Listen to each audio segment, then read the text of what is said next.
जय हिंद दोस्तों, जय हिंद बच्चों। आज एक लंबे समय बाद हिस्ट्री की क्लास है, उसमें आपका स्वागत है।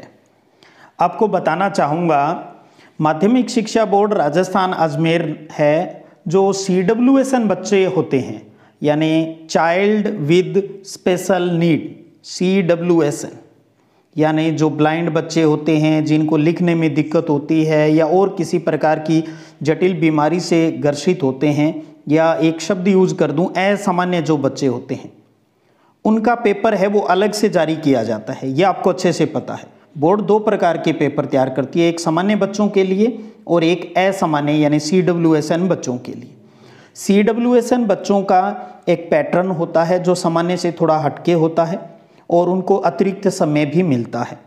तो जो आपका सिलेबस होता है सेम उनका ही सिलेबस होता है, बस कुछ क्वेश्चनों के हेरफेर होता है। आपके जो 2 नंबर का प्रश्न आता है उनके वो 4 नंबर का आ जाता है, क्योंकि उनको थोड़ा कम लिखना होता है। तो इसके संदर्भ में माध्यमिक शिक्षा बोर्ड है वो हर साल एक पैटर्न उनका इम्पोर्टेंट क्वेश्चनों का जारी करता है, एक क्वेश्चन बैंक जारी करता है। और बहुत से लोगों को ये लगता है भी ये केवल CWSN बच्चों के लिए होता है। भाई, जो सिलेबस जब सामान्य और असामान्य बच्चों का सेम होता है तो फिर उनके जो क्वेश्चन बताए जाते हैं वो सामान्य बच्चों के लिए भी इम्पोर्टेंट रहते हैं।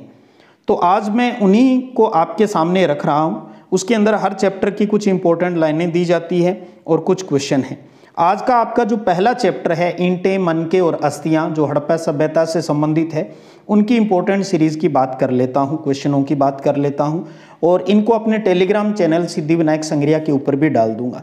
इसके साथ साथ आपके सिलेबस के जो चैप्टर हैं वो सारे क्वेश्चन भी 1 या 2 दिन में मैं सेट करके आपके अपने टेलीग्राम चैनल के ऊपर डाल दूंगा। आज इस वीडियो के माध्यम से ये बातें आपको बतानी है भी, टेलीग्राम के ऊपर ये सारी चीज़ें आपको मिल जाएगी।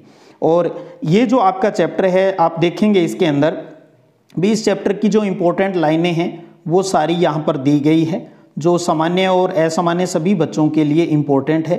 और इस पर आधारित नीचे कुछ ऑब्जेक्टिव क्वेश्चन, 1 लाइनर क्वेश्चन, रिक्त स्थान वाले क्वेश्चन हैं वो दिए गए हैं। तो आज तो मैं आपको उनको हल भी करवा देता हूँ।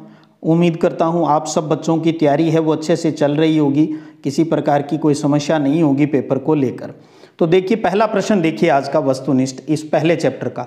हड़प्पा सभ्यता की सबसे विशिष्ट पुरावस्तु है सड़क, मृद भांड, आभूषण या मुहर। तो हड़प्पा सभ्यता की सबसे विशिष्ट पुरावस्तु कौन सी है? उत्तर रहेगा द। तो आप बोर्ड परीक्षा में सिर्फ एक अगर यही प्रश्न आता है तो आप सीधा द भरिए, मुहर। दूसरा प्रश्न है कि मिट्टी से बने हल के प्रतिरूप मिलते हैं मोहनजोदड़ो, बनावली, मिताथल या चहुंदड़ो। सभ्यताओं के नाम दिए गए हड़प्पा सभ्यता की जो है। तो मिट्टी से बने हल के प्रतिरूप कहाँ मिले हैं? ऑप्शन कौन सा सही है? ब, बनावली में। तीसरा प्रश्न है कि पुरातत्वविदों को हड़प्पा सभ्यता के किस स्थल से जुते हुए खेत के साक्ष्य मिले हैं? धोलावीरा, रंगपुर, राखी गड्डी या कालीबंगा।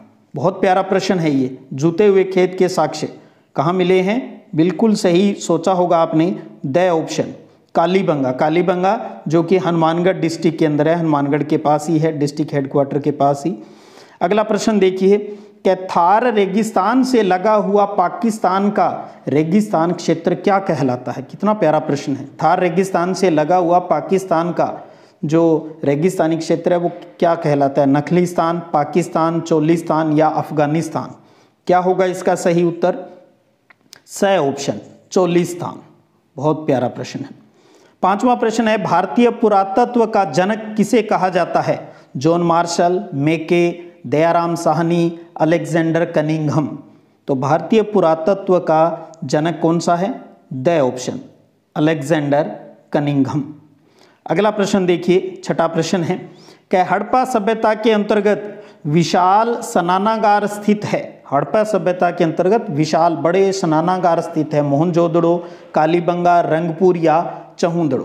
क्या होगा इसका सही? विशाल स्नानागार की बात आ जाए तो ऑप्शन ए सही है, बिल्कुल, मोहनजोदड़ो। 7वां प्रश्न देखिए, मनके बनाने के लिए कौन सी बस्ती प्रसिद्ध थी? मोहनजोदड़ो, बनावली, धोलावीरा या चहुंदड़ो। मनके बनाने के लिए कौन सी बस्ती है यानी सभ्यता स्थल है वो प्रसिद्ध रहा है, ये आपको बताना है। तो सही उत्तर क्या होगा इसका? द, चहुंदड़ो, चहुंदड़ो। अगला प्रश्न देखिए 8वां, बालाकोट और नागेश्वर किस वस्तु के निर्माण के लिए प्रसिद्ध है? बालाकोट और नागेश्वर किस वस्तु के निर्माण के लिए प्रसिद्ध है? ऑप्शन है अस्त्र शस्त्र, जहाज, शंख की वस्तुएं या मृद भांड। क्या होगा इसका सही आंसर? सोचिएगा आप। बालाकोट और नागेश्वर किस वस्तु के निर्माण के लिए प्रसिद्ध है? ऑप्शन सही है इसका कौन सा? स नंबर ऑप्शन, शंख की वस्तुएं, शंख की वस्तुएं। अगला प्रश्न देखिए, क्या नीले रंग के कीमती पत्थर लाजवर्द को प्राप्त किया जाता था? नीले रंग के जो कीमती पत्थर है उनको कहाँ से प्राप्त किया जाता था? मोहनजोदड़ो, भड़ोच, हड़प्पा या शोरतगही? शोरतगही, शोरतुगही जिसको कहते हैं। कौन सा होगा इसका सही उत्तर? नीले रंग के कीमती पत्थर के लिए कौन प्रसिद्ध है?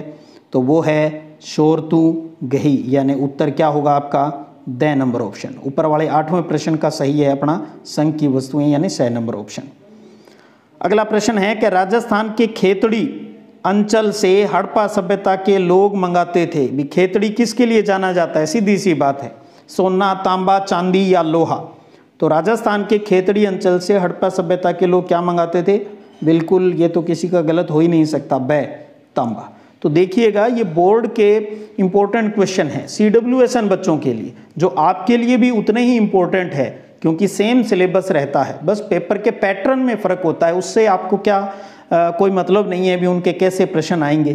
तो लेकिन आप ये देखिए भी, ये आपके लिए भी ये सारे के सारे ये ऑब्जेक्टिव, अब हम रिक्त स्थानों की बात करें तो इस प्रकार के इंपॉर्टेंट क्वेश्चन रहते हैं। अब आप एक रिक्त स्थान की खासियत देखें, CWSN बच्चों के लिए जो रिक्त स्थान के प्रश्न आते हैं ना, उनके साथ में इधर ऑप्शन दिए जाते हैं दो में से कोई एक भरना होता है, जबकि सामान्य बच्चों के लिए जो रिक्त स्थान आएंगे उनके अंदर ये ऑप्शन है वो नहीं दिए जाते, ये फर्क है। तो प्रश्न अपने तो प्रश्न तैयार करने हैं। पहला प्रश्न है कि हड़प्पाई मोहर खालिस्तान से बनाई गई थी, तो हड़प्पाई मोहर कहाँ से? तो इसके लिए क्या उत्तर?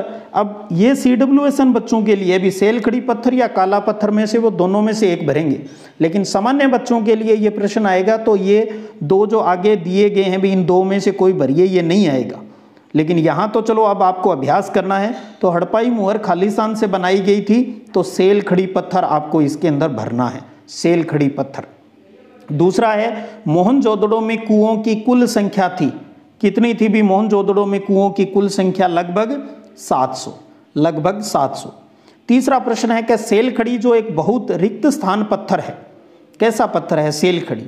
क्या उत्तर आएगा? मुलायम। सेलखड़ी जो एक बहुत मुलायम पत्थर है। अगला प्रश्न है हड़प्पाई मर्तबान खालिस्तान स्थल से प्राप्त हुआ, ओमान या श्रीलंका? तो हड़प्पाई जो मर्तबान है वो ओमान से स्थल से प्राप्त हुआ है।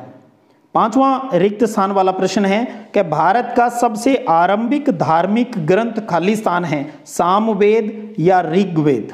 तो भारत का सबसे प्रारंभिक जो धार्मिक ग्रंथ रहा है वो कौन सा है? ऋग्वेद रहा है। छठा है कि सिंधु घाटी सभ्यता को रिक्त स्थान संस्कृति भी कहा जाता है, तो सिंधु घाटी सभ्यता को हड़प्पा संस्कृति भी कहा जाता है। तो इस प्रकार से देखिए 6 ऑब्जेक्टिव और 6 आपके रिक्त स्थान वाले यानी 16 क्वेश्चन अब तक अपने तैयार हो चुके हैं, और इसकी PDF टेलीग्राम पर भी डाल दूंगा। बस वहाँ उत्तर साथ नहीं होंगे भी, ये ध्यान रखिएगा। अब एक एक करके इन प्रश्नों पर बात कर लें। 1 लाइनर क्वेश्चन देखिए आप।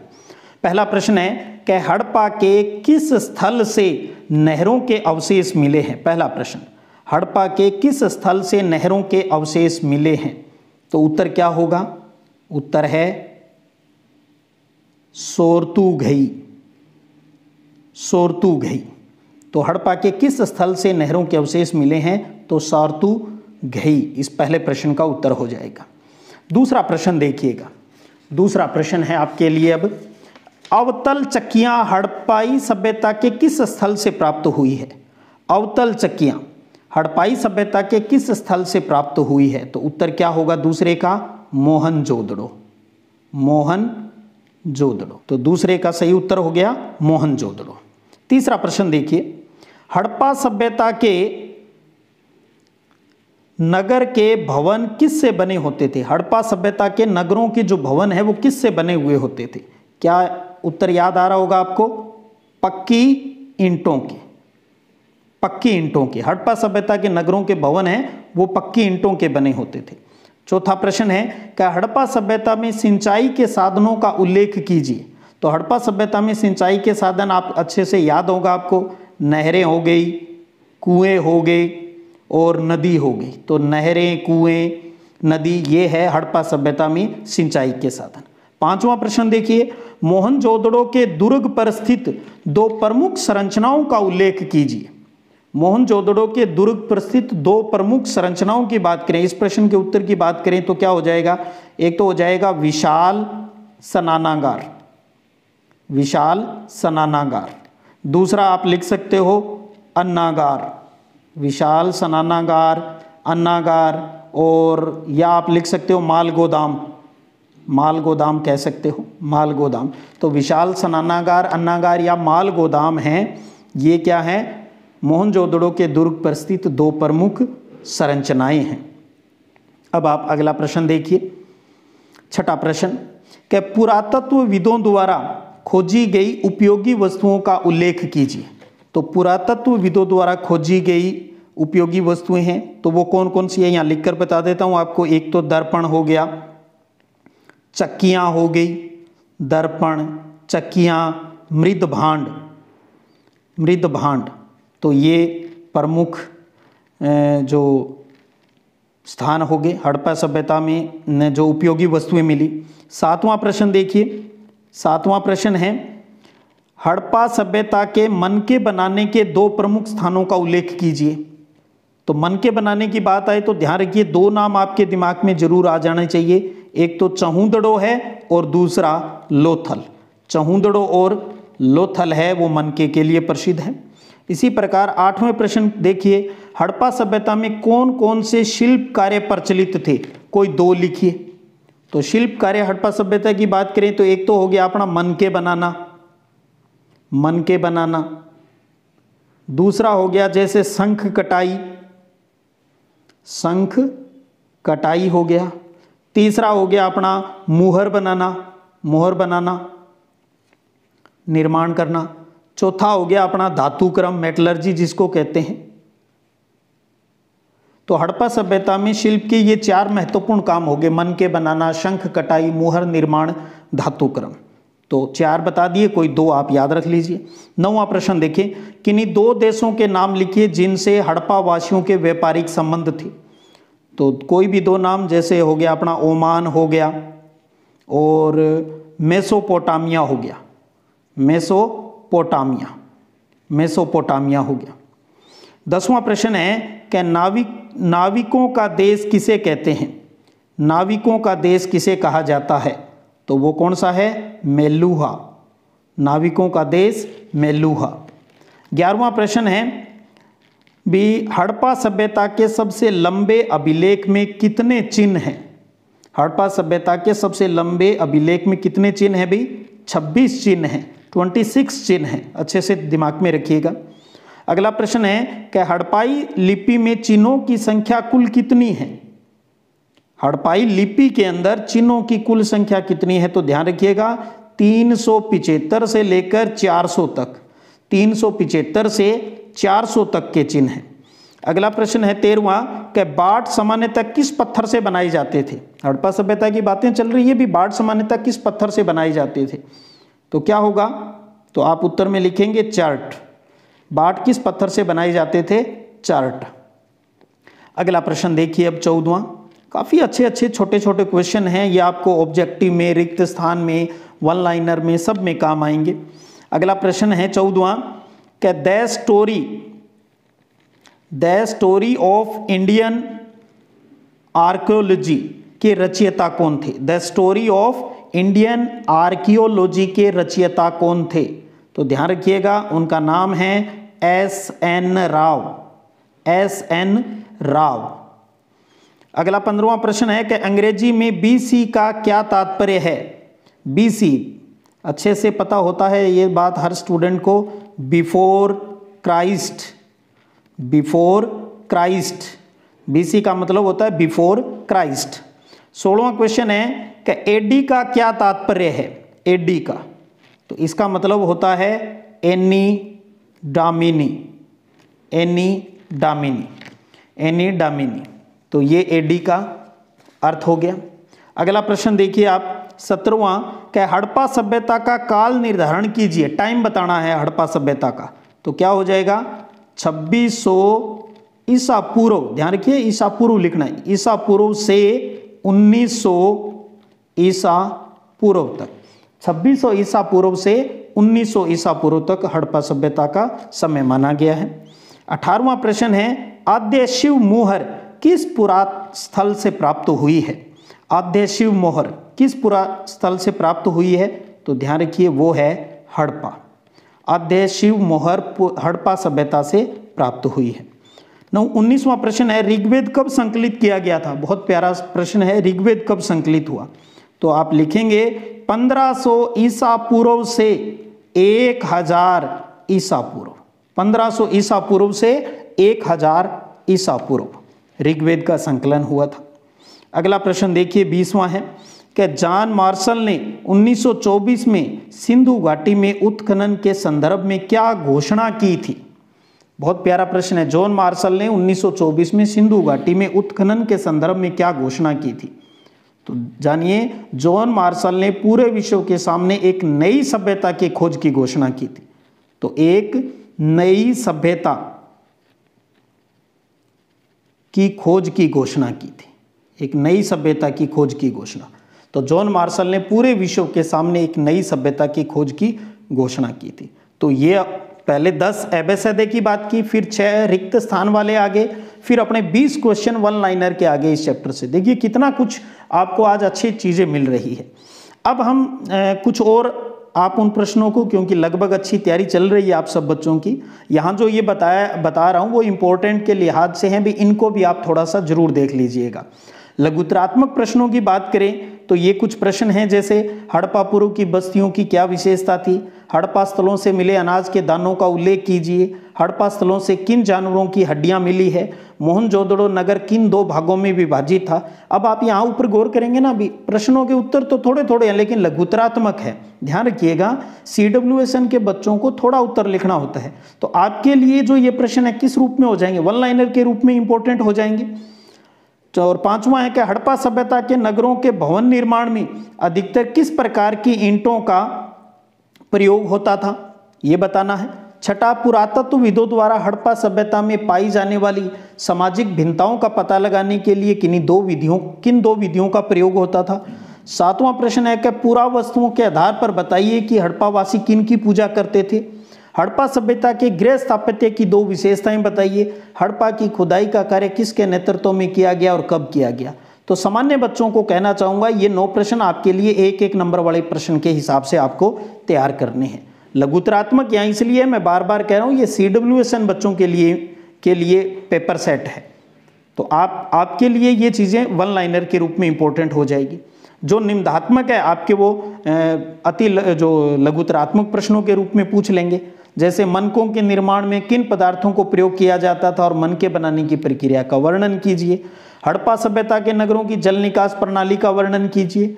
तीसरा है कि मोहनजोदड़ो की कुछ विशिष्टताओं का है वो वर्णन कीजिए। तो इस प्रकार से ये काफ़ी इम्पोर्टेंट क्वेश्चन आज आपके सामने आए हैं।